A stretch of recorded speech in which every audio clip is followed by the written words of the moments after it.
welcome to Reboot. My name is Kelly Slessor and I'm delighted to be hosting this event, brought to you by the City of Sydney and supported by the New South Wales Government's Business Connect programme.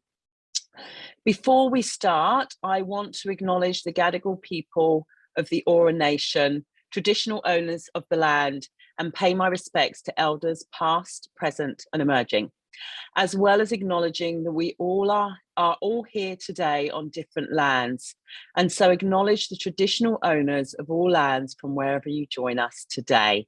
And it's a privilege and an honour, as I say every week, for me to be able to do that. If this is your first Reboot series, and I can see lots of people that have come back for more, welcome. For those of you that have come back for more, thank you. I'm so grateful to have you back again. And today is going to be an absolutely awesome session. Reboot is a series of 9 free business webinars developed in response to the pandemic and to support businesses recover, rebuild, engage and grow their customers and revenue. And these are weekly masterclasses, and we've had some of Australia's leading experts to share knowledge on things like digital, branding, content creation, financial planning. So you can go back and rewatch them. And Rachel, who is the amazing Rachel, who is organising everything in the background, will drop a link in to let you know where you can go back and rewatch any ones that you've missed. And there have been some awesome sessions.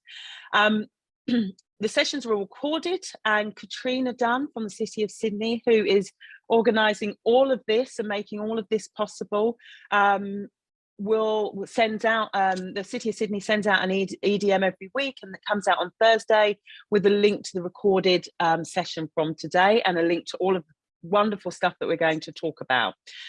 Today, I am so excited to bring you this session on nailing your marketing mix. And this session, we have Sandradee Makejev and Sina Klug.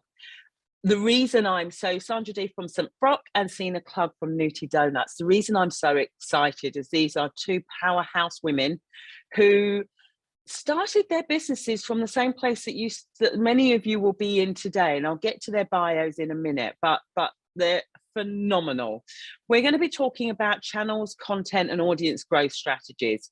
Some of the biggest challenges they've faced due to growth, because they have grown dramatically, about some of the most successful campaigns they've done, and insights on how to grow followers and audience and customers that love you, because they've both been very successful at that, which channels to invest in, and then just looking at things like how do you convert customers. So I'm going to be asking them all the questions about all the things, and they're going to be sharing all of their knowledge with you today.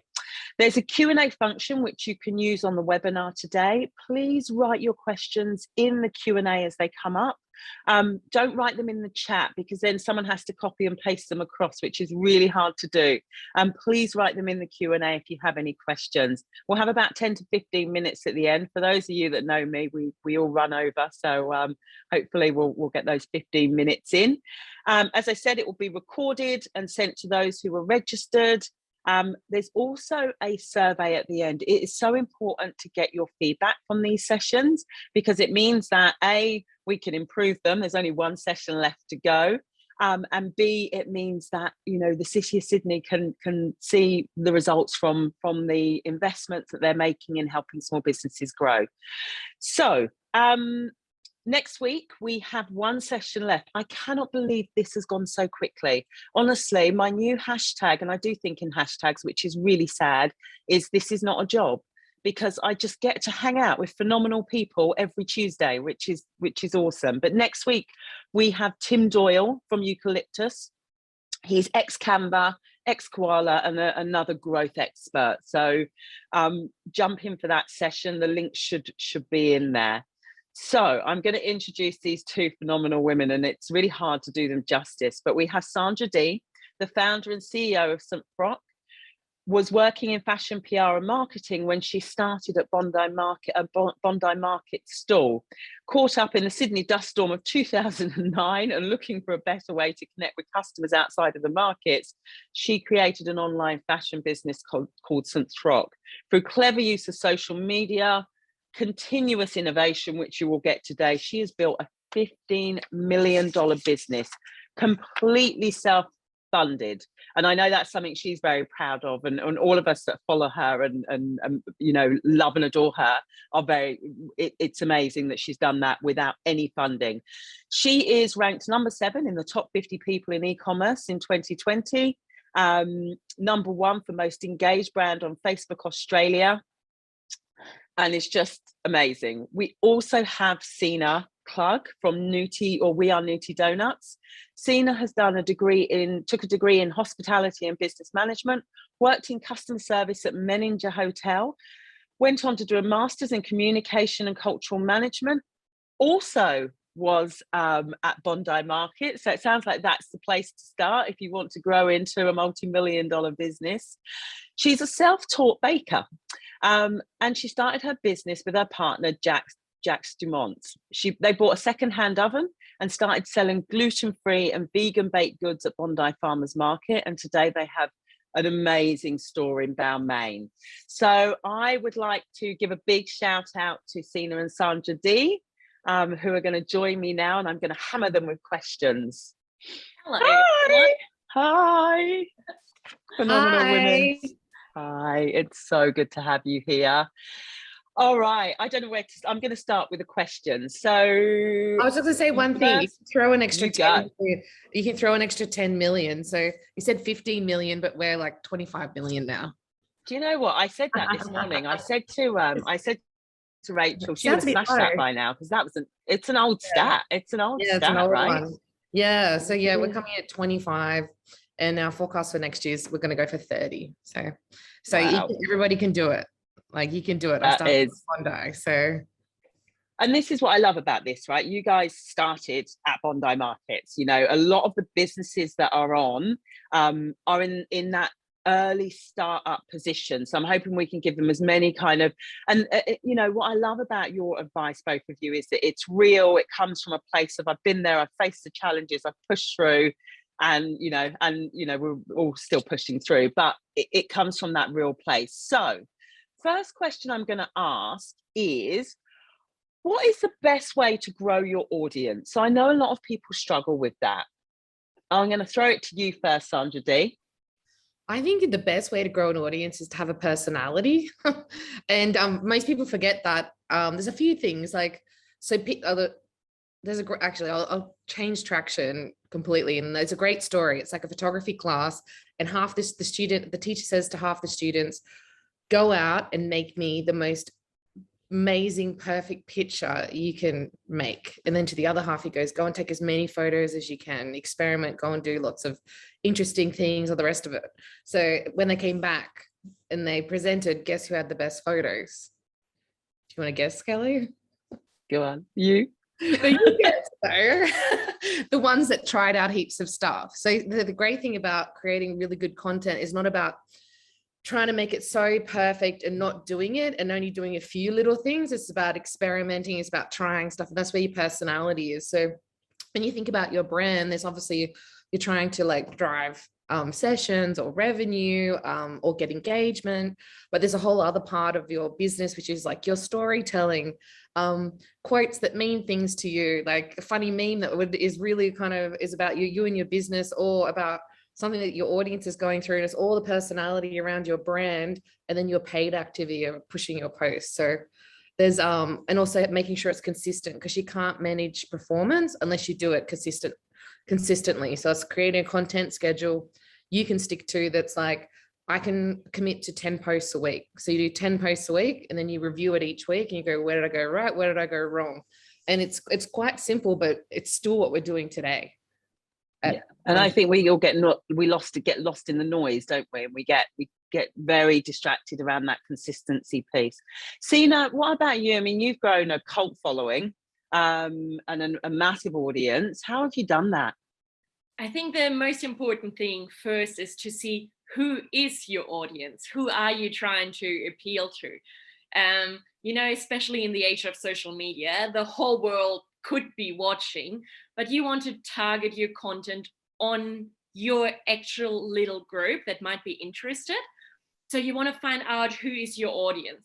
for us, we are very niche business, you know, so we've got gluten-free customers, we've got vegan customers, they are interested in food.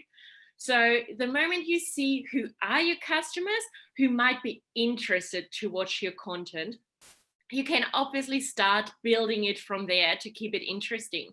And then what we do is we engage a lot with the followers we have to see what are they interested in, what might make them recommend you to another friend, share your story, share your posts, tag someone in it, to just get that sort of natural growth going from there. I love that. I think, you know, every what was that? You know, businesses, one of the biggest thing I see with businesses, especially in digital, is that they try and target everyone. And the challenge with that is, if you try and target everyone on digital, you're going to pay for that through the nose, and it's going to take lots of time. Whereas niching in on exactly who your target is going to reduce the cost to acquire a customer. Are you seeing that, Sandradee? You're very clear on who your customer is? Yes, that's true. Like, so when we do surveys, like our customer comes to us sharply at 26, has a drop off at 36 and a significant drop off at 40. But the thing is, if you want to try and acquire new customers when you're doing campaigns online, you probably don't want to be so specific, because you want to have a wider net when you're like prospecting.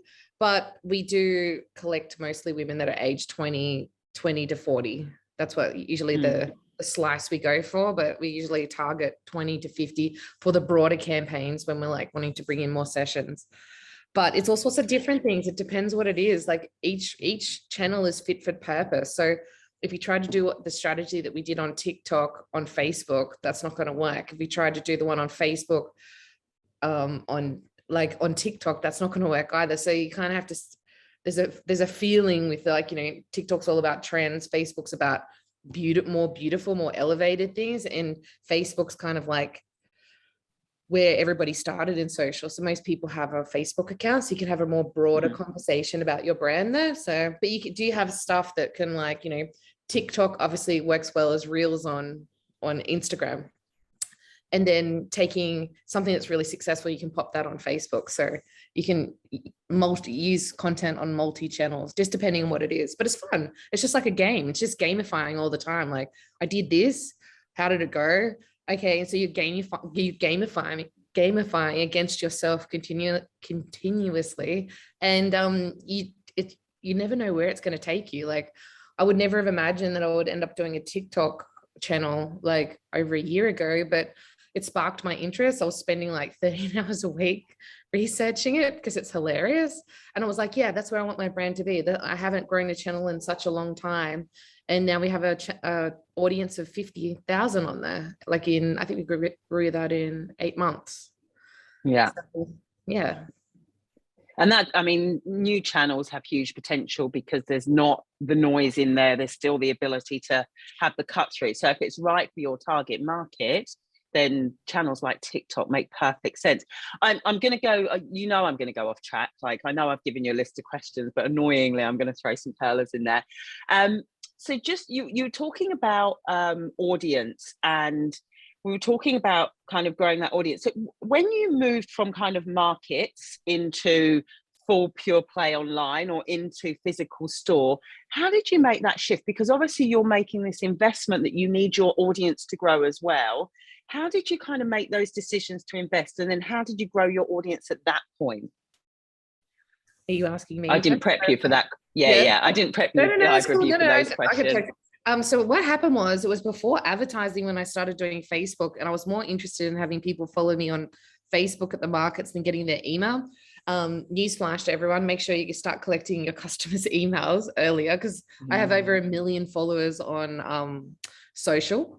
And I have, I think it's like 330 or 340,000 in my database. So we're always still doing a lot of lead gens to like get people into our database, which is great. Like, I'm happy with my database. But back in the early days, I'd just get people to follow me on Facebook. So I'd give them a card. And sometimes if they really love the product or bought a lot of stuff, I'd stand there with their phone. And add them on, because like people weren't really great with social back then. But yeah, it was quite like, I don't know, I had I enjoyed it. Quite I saw people aggressive. follow me and this and that. And then once they were following me online, I used to like do posts, and that was great because I used to have a store for 8 years in Piedmont, a boutique. And then I started fiddling around with the ad products. So the way I was able to really drive revenue, and that was exciting. Like, remember when Sydney Morning Herald did a story on me? I went from making in February $20,000 a month. And then what happened was I started messing around with all the ad products, like just boosting posts. And then by October, I was making like $500,000 a month. So that was like crazy back then. I think that was like 2013. But it was just through boosting posts. You can boost posts on Facebook, on Instagram. You can do it on TikTok.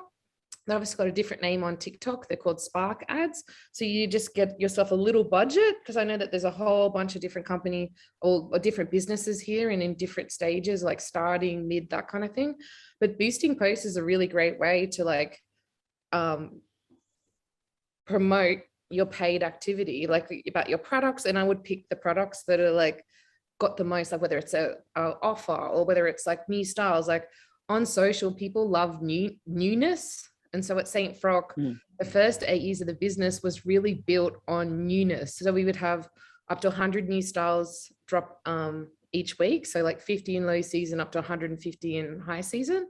So we had just a continuous amount of new things to talk about. I know that's really challenging for people that maybe only have like 10 products that come out a year, but there's different ways you could think about that. Like those 10 products, you could focus on like stories of your customers eating them, or what's happening on your market stall if you had your market stall, all sorts of different things. Or you could use influencers. There's just so many different things, but boosted posts still is a winner. Like it does so well for my business on Facebook, Instagram, and TikTok.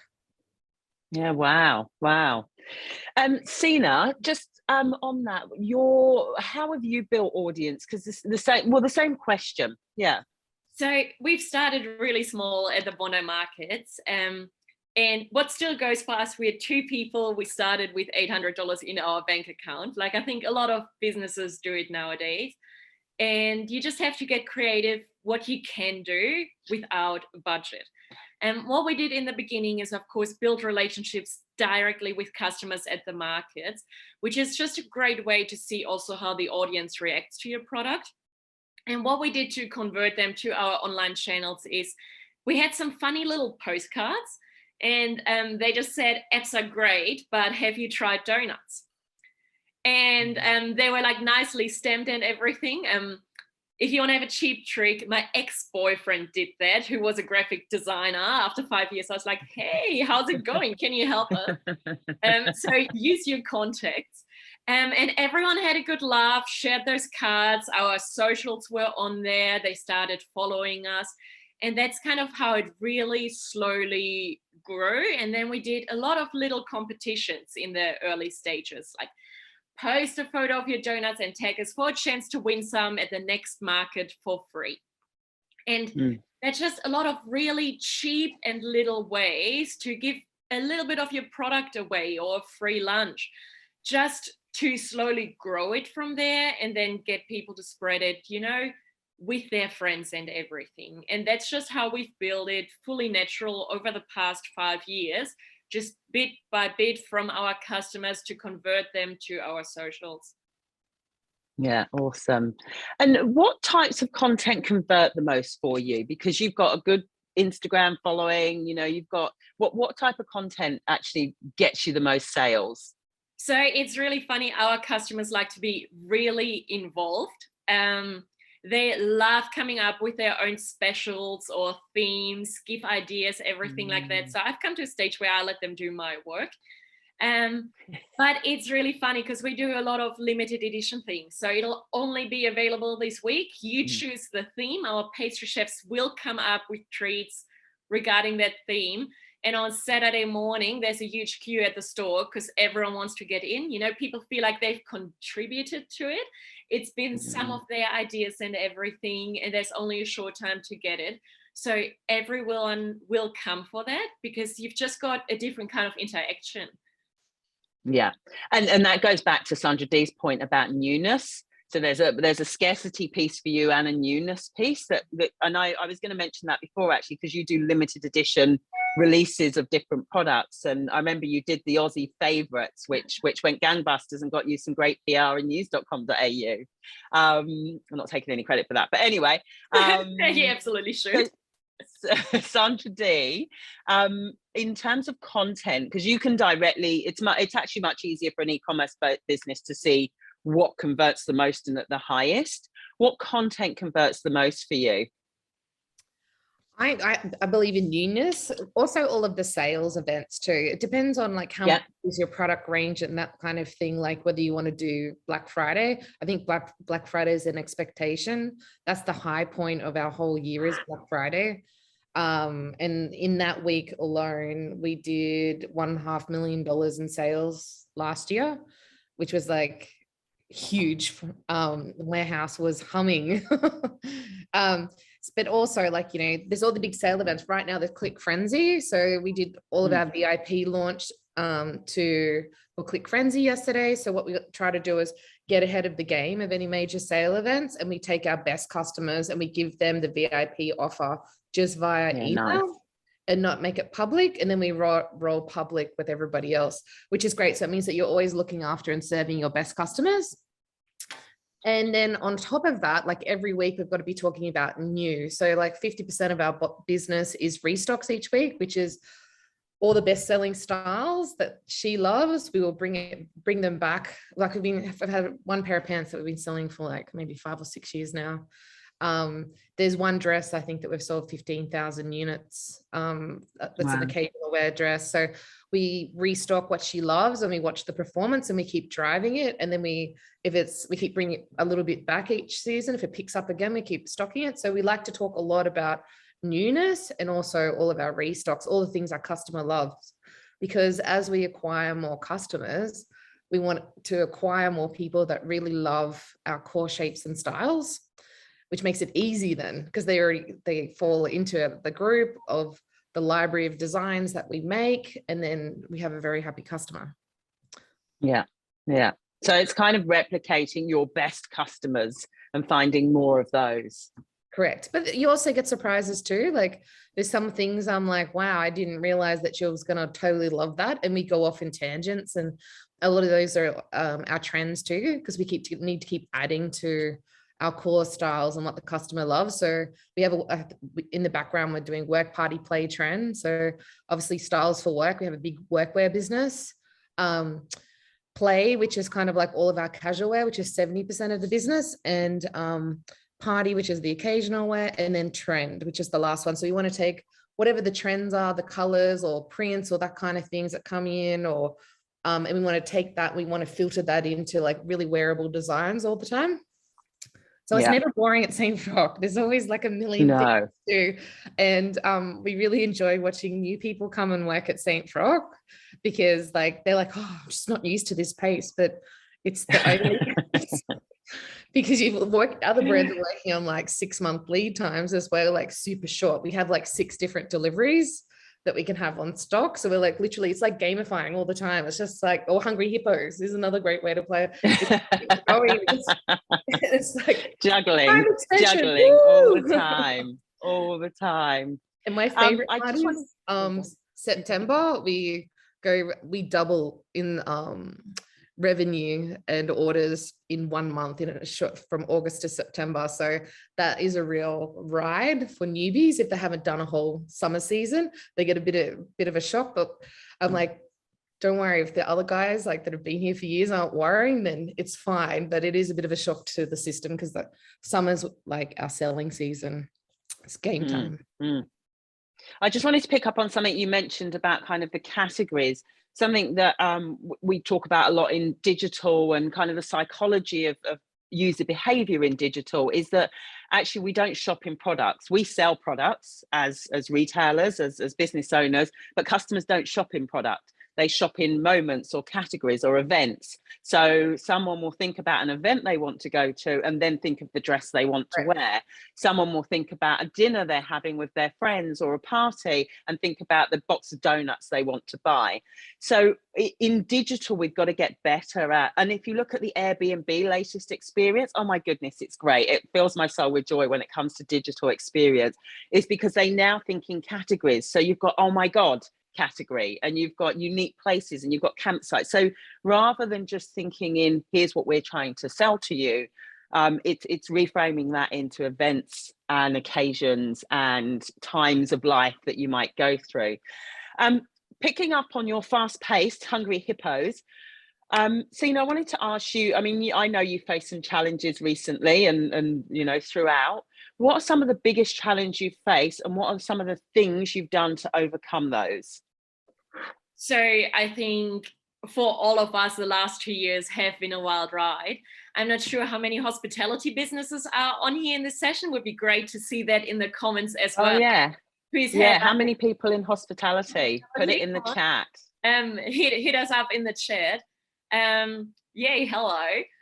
So it's been obviously incredibly hard with staff shortages over the last 2 years. That is with borders being closed, with people having COVID, being in isolation, and keeping up for me as a small business owner. I do not only do our marketing and social media, I also make your coffee, I will make your cake, I will sell it to you, order the packaging for it, and then organize my father-in-law to deliver it. So obviously for everyone running a small business over the past 2 years without staff, it's been incredibly difficult. So for us, it has been that our socials and customers have really grown to be able to keep up being responsive. Because that is something our customers really value. You know, if they have questions on Instagram, on Facebook, we'll get back to them straight away. But if you run through lockdown and you get 300-400 messages a day next to work and you're just one person, it's been incredibly difficult. So we had to deal with the new system. We're doing a lot of stories now where people can pop their questions in and we just answer it for everyone. Which I feel like helps a lot with not getting the same question 50 times a day. Generally, the stories have grown so much over the past year, a lot more than our actual posts. So that was really, really helpful for us in just, you know, getting rid of a little bit of the admin work and more efficient through our socials and interaction with customers. Yeah, nice. And Sandradee, what are some of the challenges, I mean, growth challenges you've faced, and how have you overcome them? Oh gosh, like I remember when I grew from like $20,000 a month to like $500,000 a month in sales. I had to get a new warehouse. That was a crazy time. I remember I was trying to get 50 square meters for the warehouse. I don't know what I was thinking, but I ended up signing on like a 400 square meter warehouse. I'm still there today. That's just the head office component. And within a few months, we were growing so fast that I had to like kick the neighbors out next door and then turn that part into the warehouse and a boardroom. And then I took over a couple of years later, I took over Glue Store's warehouse upstairs. And then I had neighbors above me and I needed to expand the warehouse. So I had to like negotiate and sweetly get them to move the chandelier warehouse to the one. So now I have 2,000 square meters. So it's keeping up with that, but like also being in a space that a space you can do the growth, like as in like having a landlord where you can keep expanding if you're in a place where there's lots of warehouses. But also from a content perspective, it's like being a content leader is hard. And I talk about this a lot to the team.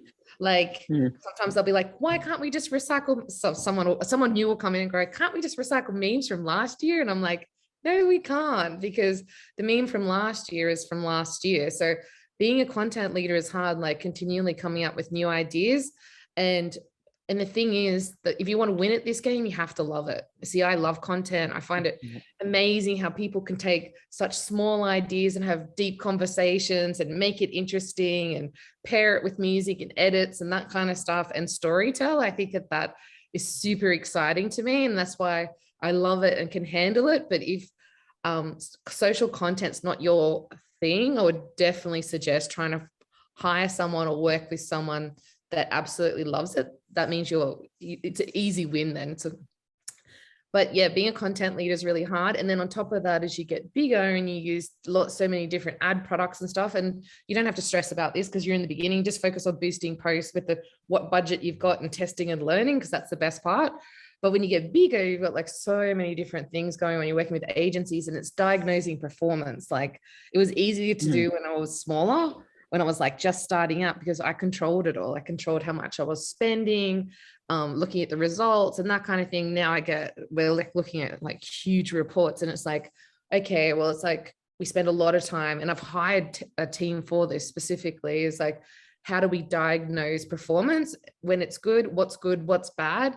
And then how do we identify it and go deep when it's not performing? And then how do we pull it apart, put it back together and fix it? But some people won't have to worry about that now. So enjoy this time, because when you get bigger, but it's fun. It's super fun all the time. But it's amazing how many small businesses I do speak to who have invested in SEO or invested in ads and are just not getting a return on investment, but don't actually know they're not getting a return on investment either, because they haven't monitored that. So going back to your point, it is about performance monitoring, and it is about asking agencies and people that you work with the right questions, which is, what is the return on investment? Like, if I spend this, what am I going to get back? And we should not be afraid to ask any digital agency that question, because they should in some way be able to tell you the answer. Well, I think the thing that you want to is, when you decide to post your content for the week, then you go back and look at it. Like I always used to look at it daily because I was a freak back then, but I don't look at it that much. I look at it on a weekly thing because I've got people that do that for me now that look at it daily. But you can really see the correlation. When you start to see the correlation of like, I've agreed to post this and that, and then that sold and this, and I got this many sessions and I got this much revenue, you can start to see it all kind of like the triangle working. You're like, then you know you're onto something. But yeah, it is hard, and feel free for anyone to reach out to me on LinkedIn that is looking for an agency. So I've got quite a lot of different agency contacts of like different people that support smaller and bigger businesses. I might not have something for everyone, but I'll definitely have a crack. But that is an amazing offer. Yeah, it is really, really hard. But I didn't focus on SEO because SEO wasn't important to me. And I used to tell the agency, I was like, SEO is boring. You do it. Sorry, it is. Social is way more fun. But it is boring. It is. Some people love SEO. I love SEO. Yeah, I love SEO. Talking to Kelly about SEO. If you want to talk about social content, then I'm your girl, because I find that interesting. I always found it interesting in the way that people connect, and that triangle starts to work. It's like, okay, I did this here and I got this result, like using bit.ly links and learning. There's great free courses that GA do, Google Analytics. So you can go there and you can learn about it. Where do you look for stuff? Because that helps, because you want to go in there daily and go, wow, we just put that post up this morning and look, I got like 10 sales, or I got 100 sales, or over the week that post, and I posted a picture of my sister wearing the dress, as in kind of like a, user generated content piece. Wow, I sold 30. So I'm like, okay, so you know that works. So make the sister wear 2 dresses next week and schedule that into your like next 2 weeks, that kind of thing. Like there's so many, it's baby steps. And once you get that triangle where it's like, oh, I can see it's starting to connect, then drive that piece. Like, okay, we'll do a little bit more of this. Oh, that didn't work. Okay, don't do that. Like, and you could be putting small amounts of money on boosted posts, like $5 or $10. Like when I started out, I used to do 5, 10, 15, and then I got more confident and I'd put 50 down, and then I'd get more confident, and then I'd be like, okay, I'll do 2 $50 posts, and then it snowballed from there. And then I got to a point where I was like, actually I have enough budget now, I could go work with an agency, and I have a great agency that wants to make that jump. So it's all about monitoring it and keeping a constant view of whether you're getting results. A short lead. Yes. So, all right. I want to bring on the case study. Sina, I have one more question for you, but if we get time at the end, I'll come back and ask you that question. I want to bring on the case study. So our first case study, I'm going to let her introduce her business, is Sarah. So if we can bring Sarah on, that would be amazing. Hey, Rachel, also, if you want to put the links in for, because I've done some of the Google Analytics free courses and they're pretty good. So if you want to stick the link in, Rachel, for everyone for those free courses, that would be awesome. Whilst we're doing that, we'll just bring Sarah on. Actually, Rachel's doing both. So actually bring Sarah on first, and then she's going, oh my goodness, Kelly, seriously, 2 jobs in one go. All right. We will bring, there you go. Sarah from Amory's Designs. Hi, thank you for joining us. Do you want to share your business? Yeah, I'd love to. So basically we started in 2018 and the brand is Amory's Designs, and basically it was born because I want to encompass a range of children's swimwear that's not only stylish, practical, high quality, and using as many sustainable products as absolutely possible. It was absolutely non-negotiable for myself that it needed to be Australian made. And I'd like to, at the moment, this is a passion project, and I would really love to slowly expand. So that's a little bit about the brand. Okay, so your biggest challenge is expansion. Is that what you want some advice on? Yeah, so expansion, getting more views, getting more interaction, how to do that. I've learned a lot today from hearing from both Sandradee and Sina, so I've been taking lots of notes. So yeah, any input or advice or help would be really appreciated. Perfect. All right, we might go to you first, Sina. Hi, Sarah. It was such a pleasure to look at your website this morning. We had a little bit of a sneak peek before, obviously, especially on your socials. I feel like Sandradee will probably be the expert there in the clothing line. What I've noticed on your socials and what I really like is with your sustainable angle of your product, obviously, how you try and tie that in. You know, you've got your animal and nature facts and everything, trying to tag different other stores. And I think that's something that you can really build on. I find that as a customer really interesting. It's something that appeals to me with other brands, because people are looking for more than just a product nowadays. They want a story, and you're really coming from that place. That's a lot more important to the customer today. So how are you going at the moment on your socials? Are you working a lot with stories and everything as well? Or how do you feel like you're interacting with customers? Yeah, so at the moment, thank goodness for last week's session, I took away a lot of information, but I've started really drilling down and honing in on the content pillars. So really getting that calendar, batch calendar in process. In regards to engagement, there's quite a few likes, some shares, more personal DMs I get. I'm finding it hard to get the likes up there, but a few competitions have been run in the past, and I'm looking at highlighting end of year financial sale as well. Awesome. Awesome. Sandradee, do you want to jump in? I'm like looking at it. Hello, how you going? Hi, Lovely to meet you. Yeah, you too. I was looking at your content, and one of my things is I noticed that, you know how you're doing with this frame, like it's like the Polaroid stuck. Yeah. If you look at like your full pictures, you've actually got more likes, because I find that my team likes to put some of these borders sometimes, and I feel like it just takes away from the picture. So your full frame photos actually have more likes. That makes sense. So don't be afraid. Like, I know that you're trying to put the Australian made in there, but maybe you could put like hashtag Australian made, sure, rather than having the Australian made in there. Or you could do different things as the storytelling about the sustainability, you know, where it's just like a white background, it's got some nice handwriting, your logo, that kind of thing, like storytelling through Instagram. But just printing full frame photos, the likes are like a lot higher. And how many posts are you doing a week? They're few and far between. No right or wrong answer. It's just what you can commit to. So how many are you currently doing a week? Probably 1 or 2, to be honest. I would like to get to 10. And what makes you struggle with getting that up, the content for that, or just the time to actually do it?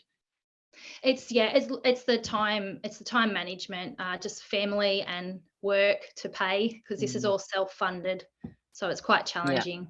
So maybe instead of going for 10 to start with, let's halve that and just go maybe 5. Okay. Maybe kind of like 5. So basically choose, and then I would choose 1 every second day, and then on pick 2, was it? No, 5. You'd have to like work it out which of the 2 days you're not going to post. Yeah. If that makes sense. And then you just think about those 5 posts would be, what do I want to tell people with these 5 posts? So whether it's about your brand or your brand story, or it's about the personality or the print or whatever it is, and you just work out, you set aside a time each week, whether it's like half an hour, and then you sit down, think about those 5 posts and what images you can pull from and create them, and then you schedule them and you walk away. So you kind of want to get it done, so you're not like, it's not becoming a chore. So you want to put a dedicated time, or maybe it's 2 hours on a Monday night, what you're going to set up for the week. And then you go back and you look at the previous week, like, how did you go? What worked? What didn't work? And then you make more of the stuff that works and less of the stuff that doesn't work. And then there's no right or wrong. Like, people just love storytelling, whether it's like what you're doing or new fabrics that you're looking at, or like, what, are these your children? Yeah, summer. Yes, summer. So I guess that's the other thing. I try not to get their faces or any children that don't want to be in there. I feel like that would be a big challenge for you, is like how you present it. But I think the content's great. I just lose the borders. I do actually like it when you write the product on it though. So you could probably keep it if you write the product on the bottom of the Polaroid, but just probably upping the contrast of the colors. So literally, like, people getting 5,000 marketing messages all the time. What's the one thing that's going to stand out about you? Yeah. And so sometimes you've got great prints. So prints always get really good cut through. That's one of the handwriting of St. Frock is navy floral, but prints is one of our biggest things, because I knew when you're trying to look at a tiny little image, a really good print was going to speak to you more than like a plain dress. Black dresses, they sell really well, but they're really hard to like when they're up against everything else that's in the marketing world. Like, but people always like things. But I think also I think probably at the moment you probably just need to work out how many posts you can commit to each week, and if you could do maybe 1 to 2 stories a week. Like, how many stories are you doing? Those ones are a little bit more regular, probably 3 to 4 a week. And I also like to share other content from other, anything that resonates with myself. So if there's take 3 for the sea, I like to share and tag them in it to, acknowledge that it's their work and mine. You've got all this beautiful messaging, I think, down the bottom about what's important about your business, like taking that and writing it and creating it as posts. There's also, when you get, like, I think maybe you're not ready for Linktree, but Linktree is great because it sits in your bio. We can't have categories on Instagram because of the way it is. You can only link directly to products from your post, or you can direct people to go to your bio, and it's usually only one link. But Linktree is great because you can create like a little landing page that says, you're right. Like in my case, if you go look at the St. Frock one, we've actually changed over to Sked, but the first one I used was Linktree. It was great. It creates a little landing page and you can direct them to either the category, new arrival sale, that kind of thing. So whatever you're talking about in Instagram for like that month, you could make a Linktree, but it might be a little bit too early. How many products are you releasing and how regularly? So lots of challenges in that. At the moment, the swimwear is my stock standard. That's it. That's where the love started. I do have a couple of women's tea dresses, lounge shorts, singlet shirts, a few jumpers, and some earrings, which I've been making as well to add in there, which isn't actually on the website yet. I'm thinking just to try and launch one each week for the next little bit. Yeah. And some kids t-shirts. Great. Yeah, these are super cute. Super cute. I love them. I mean, I don't have a girl, but I'm thinking now maybe. No, I'm just kidding. But they are gorgeous designs. Just thinking we need to get Olaf on. Sina, have you got anything to add? I'm super happy to talk to you afterwards as well. So what would make me feel really interested in your business is also to see a little bit more, how are you getting things manufactured? You know, what materials are you using? What is the process behind that? Just to add a little bit more personality to your brand, because I think the idea is absolutely fantastic and there's such a big demand for it. And you might also want to consider, I see you linking, for example, businesses like Flora and Fauna and things. They are super active on their socials. They have a lot of open days and everything. They work with influencers in Sydney. So maybe try to do a little collaboration there as well to place your products, do something together for a day, because you can, you know, just grow a little bit also from their audiences and see that you get a few people over, because they work with great people and it's an absolutely amazing match with a small family business as well. You know, they've got their kids in the business. I know people love it when they post about that. So try if you can do something maybe that gets you a little bit of customer interaction and more about the lines also. How do you make your products? What makes them so special in a very active way? All right, thanks, Sina. I appreciate that. Perfect. Thanks, Sarah, I'm just going to add one quick thing on the website and then we'll move to Olaf. The first impression for me is the most important, just as it is if you walk into a store. So being able, and remember 40% of people that come to your website are completely new, never been there before, maybe even 60%. So being able to see instantly when I hit this homepage, what it is you do, what it is special about you and why I should buy from you. So actually product images, and then something that talks to what the product is. So girls swimwear, I would make that bigger, bolder, in a different color, because I do think I get to your homepage and the messaging's a bit lost. And you know, when I hear you talk about sustainability and ethically resourced, I can feel the passion. And if I can see that and feel that on your website, when I hit that front page, I'm more likely to stay on there and then start to search around. So that would be another little thing. Right, we've got like literally a few minutes for Olaf. I'm sorry, Olaf, we're going to give you a quick overview. Introduce your business. Thanks, Sarah. Introduce your business, Olaf. Hi, my name is Olaf. I'm from Workshop. Workshop is a Sydney retailer with over 20 years of history supporting contemporary lighting and furniture design from Australia and New Zealand. We started in 2001 with an exhibition in Surrey Hills for just 5 designers. There was nothing on the market for Australian design, and that's what we decided to do. And over the years, we've worked with over 3,000 Australian and New Zealand designers, and we promote their work with architects, interior designers, and we're just trying to get more generally design lovers onto our website and our media, and just stay current. You know, like being an older business doesn't mean that you don't have some of the challenges that new starters have, because things change, and yeah, just staying current. Awesome. Sina, do you want to go first? Yes. Hi, Ola. Oh, sorry, I caught you mid-water. No, that's totally fine.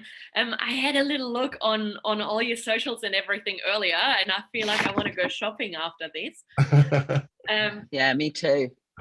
I really liked it. One thing I noticed, especially on your socials, is that on Instagram, the image quality seems very kind of grainy and pixelated, not comparable to like the high resolution images you have on your website, which I feel like it's just lacking a tiny bit there. So I'm not sure how you usually get your photos or things for Instagram. Just maybe look at doing a bit of a higher quality thing there that you can also use for the full frame.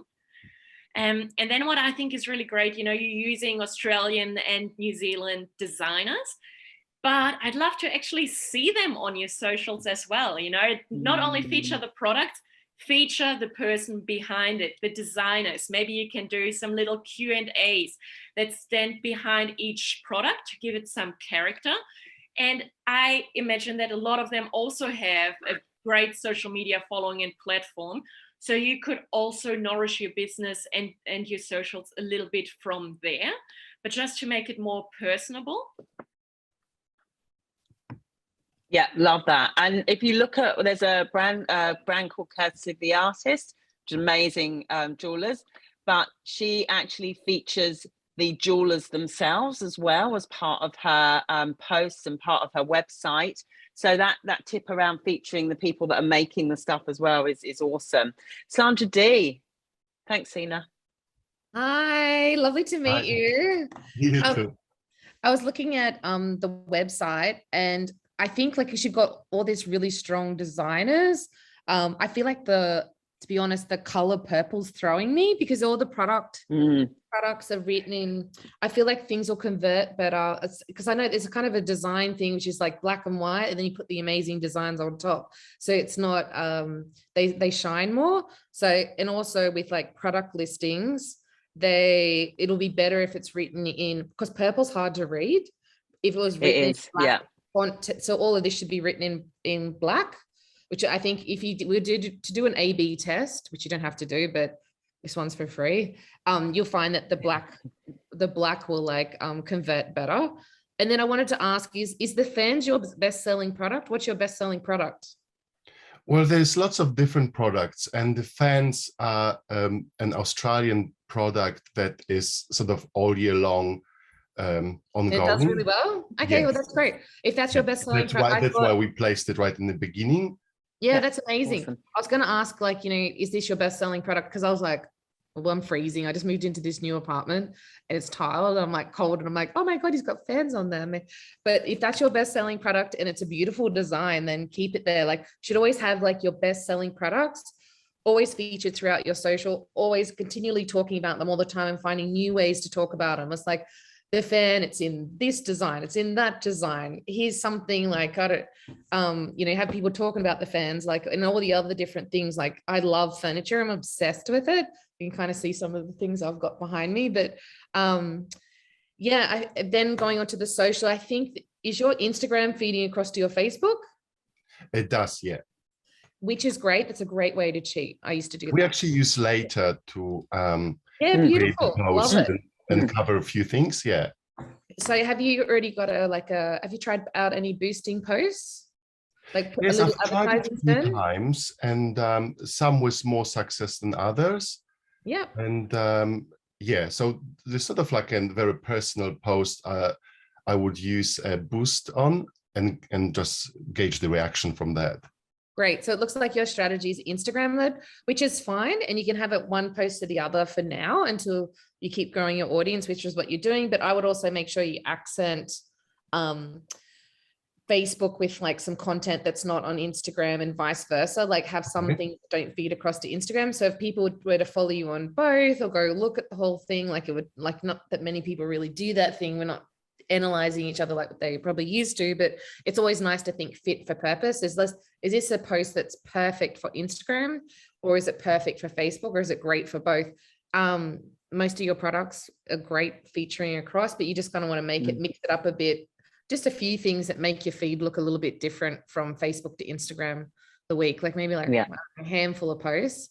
And then with the boosting of the posts, it's either going to work for you on one or the other. Instagram's massive for furniture, so I would pick your best-selling items or the stuff you have a lot of stock on, or your biggest message, and that's the ones I would boost. I wouldn't try and boost them all. I'd only boost the things that really matter, and it could be small amounts of money. Like if you've only got $20 to spend, well, I'd put that on 4 posts that really mean something, or one post, $10 on one post that means something, and then 2 $5 ones, and then look at it from week to week and go, that worked, that didn't work, back that, don't do that, do more of that.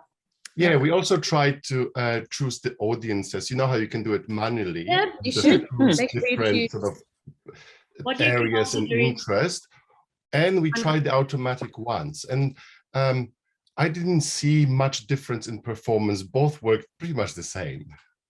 I think the best thing to do is make sure you target. So if you want Australian, New Zealand customers, or you just want Australian customers, and then put in the age groups, I'd probably put in your age group, maybe 22 to 55 or something. Or Yeah, no, not 100. I would go a little bit, yeah, make it like maybe 55 and then try that and see if it works, because you want to grow and find people more like that, if that makes sense. And we always forget, like, even though we're all mobile first, if you looked at your data, your conversion rate on desktop is higher than mobile because people spend more time on a desktop. And I noticed that with both of the case studies today, the mobile version looks really good, and the desktop, you might just need to reconfigure the images because it's like a squished version on desktop, so it doesn't story tell as well as your mobile, but your mobile has a lower conversion because it's 80% of traffic for us, but desktop for us is 20%, and it converts a bit higher, which is always something to keep in mind because people are spending more time like, oh, what is this? It's very interesting because I was getting more feedback saying that the mobile is the it is the most important. It's the one people search on, it's the one people browse on, but the conversion point is desktop. I'm really conscious we've got 3 minutes and we've got to answer some audience questions. Okay, I was going to say, is there anything that's like something that you're really struggling with that you wanted to ask help for? Well, see, I come also from fashion background where everything is very vibrant in the way of movement, fashion moves, where product design is very static. So talking stories and little videos, they don't seem to have the same impact like fashion, where you have, like you mentioned, even your sister moving in a dress. But you could, though, you could have people moving in the settings. Yeah. And also slow motion videos work really well for product shots. So doing slow-mo videos where a light is just moving slowly and fractionally, but it still is very eye-catching, and the algorithm will then pick you up. Olaf, I'm so conscious we've got some other questions. The only thing I would add to your homepage as well that Sandradee picked up on was just seasonal. So ceiling fans might not be seasonal at the moment. Don't be afraid to change your top of your homepage. We tend to set and forget, but just move it around and, make sure you update it on a seasonal basis. Thank you so much for joining us. I hope that's been useful. Very much. All right, I'm going to jump into these questions. This is going to be quick fire. I hope you guys have got a couple of extra minutes. All right, how important is it to have social media platforms? Are we hurting ourselves by limiting ourselves to something like Instagram? One-line answer. Yeah, I'd try them all out, and which ones work for you. So for me, I want to do Facebook, Instagram, and TikTok. But for some brands, it might be just Instagram, and just sometimes focus all your energy on that one channel. I did that with Facebook. That's why I have 850,000 followers on Facebook, because it worked for me. Awesome.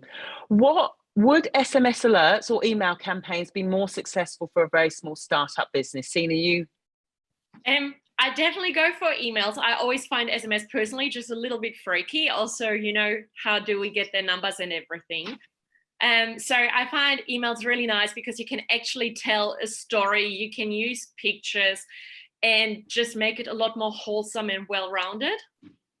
I'm like, use SMS for like big sales. Yeah, for big sales, Black definitely. Friday, Boxing Day, after payday. Sandradee, Lisa Kane. Hi, Lisa. Is it possible to do social media marketing conversions successfully without putting my own profile out there? Yeah, definitely. I'm not quite sure what you mean as in like using yourself in the business. Do you think is that what you mean? Because you are the business, right? There's you have a massive team, but I actually didn't do that. I just made it all about my company, what we're doing, what the dog was doing, what's happening with dresses, what's happening in warehouse, all the different personalities that make up St. Frock. If you go to our Meet the Team page, you can see how diverse and interesting everyone is that works at St. Frock. I personally find it a bit uncomfortable being just the face, and then who knows what I'm going to want to do in 10 years time, and then would never be able to walk away. It's just like, I think it's best to build your company, but also to jump in and be part of that storytelling, but not be the whole story. But then again, there's other people that have done it really well, like Jane Lou from Showpo. Hat off to her. Like, she is amazing and she's the face of her brand. So it's up to you whether you want to do that or not, or if you feel comfortable doing it. And you can also just make your whole business seem personable. It doesn't need to be your own face. You do that really well. Actually, But- Sina, you do that really well. So I've only just now started showing my face a little bit more. I still find it weird, but we're getting really good feedback on it. But what we're doing is make Nutie as a brand be part of the community. And it's not linked to any person behind it or Jacques or I, but it's Nutie doing things with the neighbors, with other brands.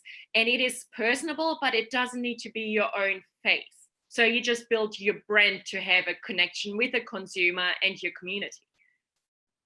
Love that. Love that. And two very opposite ends, which is great. In your first year of this rapid growth, how much time did you spend on social marketing in proportion to running the business? What's a responsible balance for a business owner? There is none. Responsible I for worked for the first 3 years. I worked every single day except for Christmas. So I wouldn't recommend. But you know what? It was work-life balance thing. It's crap anyway. Just do what you need to do, and when you need to do it, then you change gears when you think that you need a different balance. So I worked for the first 3 years straight, every day, and then I would start at 10:30 and I'd work on all my social posts till 2 a.m. and then I'd sleep and get back up at like 8 and go back to work. So I don't know. It's how far you want to push it. I'm trying to build $100 million company, but now I work a nice tidy 45 hours a week. So that's great. But for the first 3 years, I had nobody. It was just me, and I felt like I was onto something. So I locked that triangle, and I was like, I'm going for it. And I didn't even know how to teach someone because I was in the beginning of social. So I didn't like, how would you teach someone to do this? This is insane. But now, like, it's the whole thing. There's beautiful products that you can use in agencies, and there's heaps of freelancers, and yeah.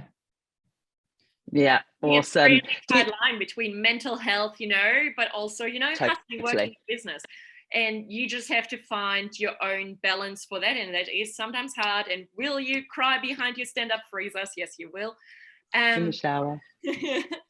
But We've all been there. You just got to work it. There's no normal or there's no healthy, it's different for every business, and also your family and background. And you just have to come to a point where you set your own boundaries with colleagues, with employees, and also with your consumers. Yeah, totally agree. I can answer Ramanda's, do you use Planoly or Later? I personally, for most of the brands I work with, and when I run my courses, Later is one of my favorite products, just because it's a bit more visual, and it's the one I use and find it really intuitive. What are your thoughts on using the Instagram to Facebook posts? I was told they should, you've already answered that. All right, okay. I think we've answered everything on here.